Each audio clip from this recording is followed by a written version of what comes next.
Hello guys, welcome to my video. Today's video I will help you how to fix Wi-Fi authenticating and connecting problem. If you are facing this type of issue, you will on right place. If you are new on my channel, please subscribe my channel and don't skip any part of video. Watch full video. First of all, tap and hold on it. Click on forget. Go back here.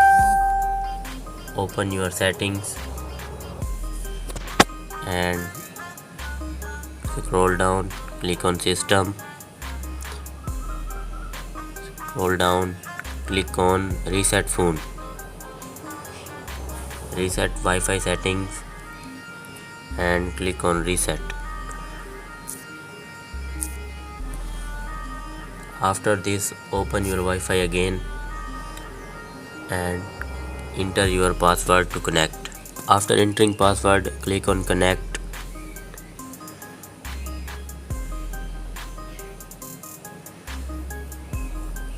As you can see, my Wi-Fi is connected now.